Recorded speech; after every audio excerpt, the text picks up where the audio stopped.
What's up everyone? So before I get started on this video, I just want to remind everyone to follow me on Twitter at the Ashen Hollow. You'll see the link all over my videos and channel and whatnot, but it's just easier for me to keep you guys up to date and in the loop on everything there, and especially around giveaway time is where I'm going to be posting most of that information, so I would hate for you guys to miss out on the giveaways that I do and such. But we got some crazy stuff to cover in this video, so let's jump right in. Who are the Firstborn, Ornstein, and Havel? Or, as I like to call them, the Three Amigos, or the Three Musketeers. Well, today we're going to find out. There will come a point in this video where I will be purely speculating my assumptions on what happened, but we'll talk about that when we get there.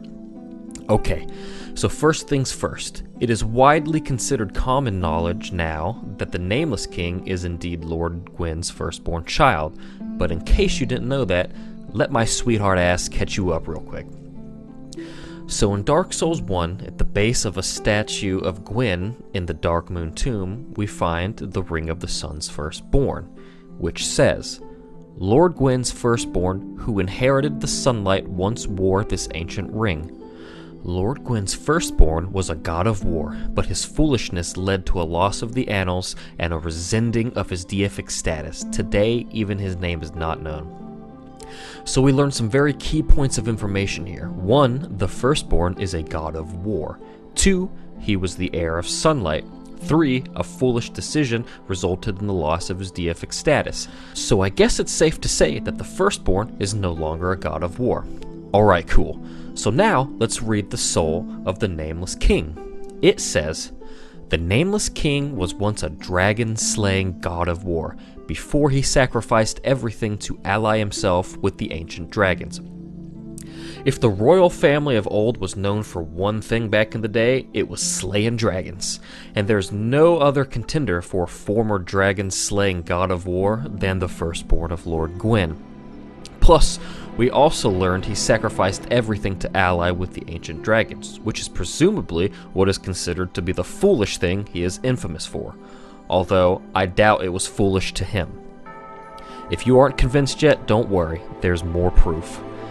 Born from the soul of the Nameless King is the Dragonslayer Sword Spear, and it reads, its owner was the Nameless King, a deific hunter of dragons. The sword spear is imbued with lightning, of which he was the heir. I don't think I know of another heir of lightning, so it's pretty clear cut as to the Nameless King's kinsmanship. Plus, his armor description straight up states it looks just like Lord Gwyn. But the more complicated angle of the Nameless King is trying to uncover his identity. Much like the Age of Ancients, it is shrouded by fog. A little Dark Souls humor there. Anyways, there are quite a few theories out there, but we're not going to cover every single one. The most popular two speculations on his identity are between Farum and Ornstein. Once upon a time, I was Team Ornstein. Heck, I even believed that Farum was just another name Ornstein went by. So let me explain why I thought that, and then let me explain why I don't think that anymore. So in Dark Souls 2, the Farum armor says, armor worn by the Ferosa Lion Knights, the mighty Lion Knights, worshippers of the war god Farum. Ornstein is widely known alongside the symbol of a lion. I'm assuming I don't have to bust out all those references for you. So you can see where I was going thinking Ornstein could be Farum simply from the Lion Knight analogy.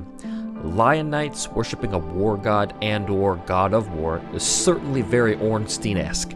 But I do not actually think Farum and Ornstein are the same person. It seems that it could be likely that Farum is the name of the firstborn, but I haven't enough evidence to prove or deny that, but it is simply not too important right now. If Farum is the firstborn, which is the most solid theory, and the more likely one I endorse, I believe he would call the knights who worshipped him Lion Knights, not because he is Ornstein, but because of Ornstein. If we look at the Leo ring, it says, ring associated with Dragonslayer Ornstein, one of the 4 knights of Lord Gwyn, the First Lord. Ornstein was made first knight of the sun's eldest born, and his cross spear is said to have pierced scales made of stone. So we know Ornstein was one of the 4 knights of Gwyn, but he was also the eldest born's, or the Nameless King's, first knight, which speaks a tale of a growing bond between the two. I'll touch on that again later though.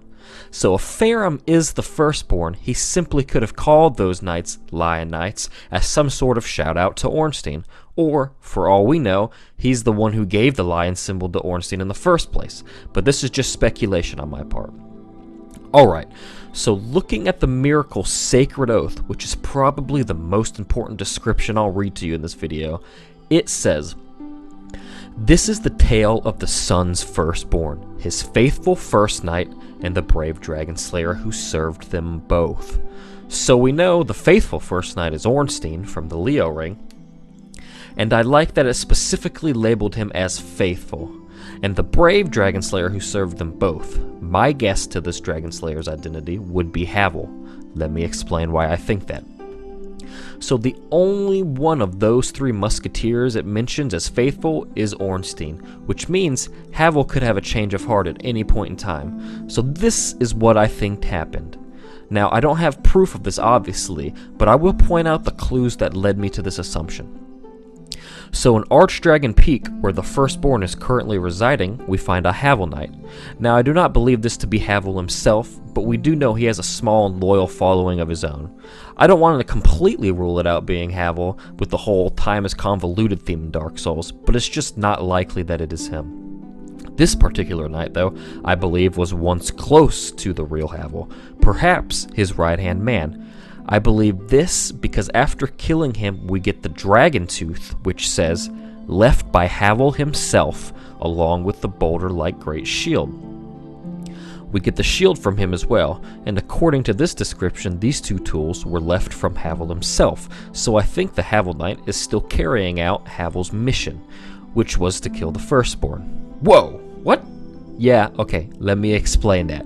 So, in Dark Souls 1, we find Havel's secret stash hidden in Anor Londo. Among his hidden loot, we find inside a mimic chest, which I think means he really didn't want someone to find this in particular, and a cult club.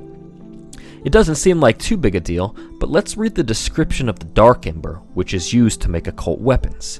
It says, "The church long hid the forbidden black ember, and no living blacksmith knows of it. Occult weapons were used to hunt the gods, and are effective against their following and kin." Well, to me it sounds like Havel had the intention of striking down a god. So let's get to why I think it's the Firstborn. We know, or at least I speculate, Havel served both the Firstborn and Ornstein. I can assume, since we learned that from the miracle called Sacred Oath, that it was something that was important to them. These buddies traveling the world, vanquishing ancient dragons, that's certainly a better love story than Twilight. Havel was the archenemy of Seath the Scaleless, who was a dragon of course, and Havel is a renowned dragon slayer himself, so I think it's safe to say he probably harbors some sort of hatred for their kind. At some point in the timeline, the Firstborn gave up everything and allied himself alongside of the ancient dragons, which probably came as a shock and a stinging betrayal to Havel. So I believe Havel concocted this plan to kill the Firstborn as revenge of some sorts. Maybe he struggled with the idea of killing a friend, maybe he struggled over how to do it. I think it ended in the same result of him either going hollow or going loony, which aren't mutually exclusive if you're undead at least. In Dark Souls 1, we find Havel locked in a tower. The key that opens it reads, "The basement of the watchtower forms a stone cell. There are rumors of a hero turned hollow who was locked away by a dear friend." For his own good, of course. I believe that dear friend to be the Firstborn, and the "for his own good," of course, is one reason I may believe that he wasn't actually hollow yet. But maybe that he was locked in there as to not spoil the Firstborn's plan of siding with the dragons, if he were trying to do it in secret anyways. So now we have this Havel Knight here in Archdragon Peak, seemingly having just slain a dragon, out looking for the Nameless King to avenge Havel. That's my take on it anyways. Okay, so now I'm going to get on to Ornstein. Then I'm going to throw a few more smaller theories that I've speculated on that also involve the Firstborn. Alright, so let me remind you again that this is just my take on what went down. There's no evidence that says this is exactly what happened, and you won't find much of that in Dark Souls anyways. I just don't want anyone coming back to me if the DLC or something proves me wrong and be like, well, you said this is what happened, blah blah blah.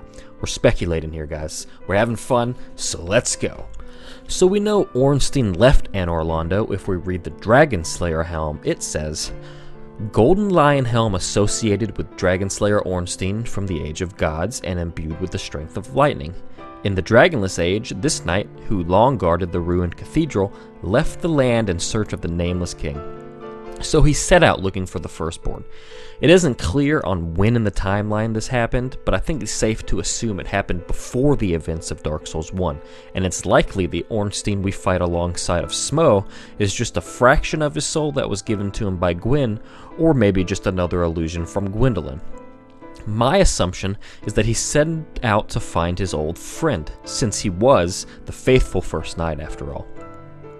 I'm not sure a prestigious knight would abandon his post for something that wasn't important to him. So what do I think happened with Ornstein? Well, I'll tell you. It may seem a bit wild at first, but hear out my explanation of how I was led into believing this. So I think Ornstein reunited with the Firstborn and good friend, and wanted to join him again in whatever it was he was fighting for. They had fought side by side for a long time, and their bond ran deep. Through one way or another, Ornstein learned of the path of the dragon, and he took that path. That being said, I believe Ornstein to be either the Storm Drake itself or one of the dragons we see in Archdragon Peak. But I more so believe him to be the Storm Drake. Okay, so here's why. We know that in order for the player to take the path of dragon in the game and imitate the form of a dragon, we must remove all of our armor to use the dragon stones, which was the only explanation I could find as to why we find Ornstein's armor simply lying on the ground in Archdragon Peak. Not looted from a corpse, not plucked from a chest, it's just right there on the ground, kind of like someone just took it all off and left it there. Perhaps he removed it to take the form of a dragon. The twinkling dragon head stone says, the illusion achieved was the first case of a human imitating the form of an ancient dragon, and it revealed the smallness of human existence. The road to the old dragons is long and arduous, and only one can complete the journey. Perhaps Ornstein was the first case of imitating the form of an ancient dragon. That is my thought, at least.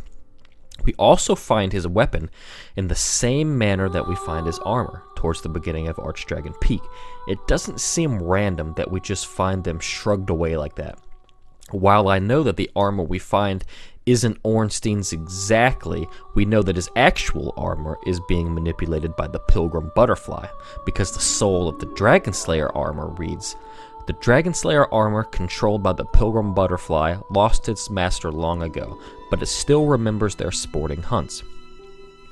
So I think finding Ornstein's armor the way we do in Archdragon Peak is one, so that the player can have this awesome looking armor, but also to give us a clue as to what could have happened to Ornstein. Some people believe Ornstein was killed by the Nameless King, which certainly isn't a theory without merit. It just would seem we would find the armor upon a corpse if that were the case. But either way, to each their own, these are just my theories. Finally, I want to read the description for the Storm Curved Sword, which says, the Nameless King, ally of the ancient dragons, fought beside the Storm Drake in countless battles. When the great beast fell, the king claimed his soul, as was the custom in the Age of Gods. A couple things here. When we fight the Nameless King in his first phase, he is riding atop the Storm Drake. That seems to indicate their most effective fighting form, and probably the one they more than likely use the most. The description says he has fought beside, not atop, the Storm Drake in countless battles. We know that the Firstborn and Ornstein used to march into battle together when they fought the ancient dragons. Could this be what it is referring to when it says they fought beside one another? That's what I think.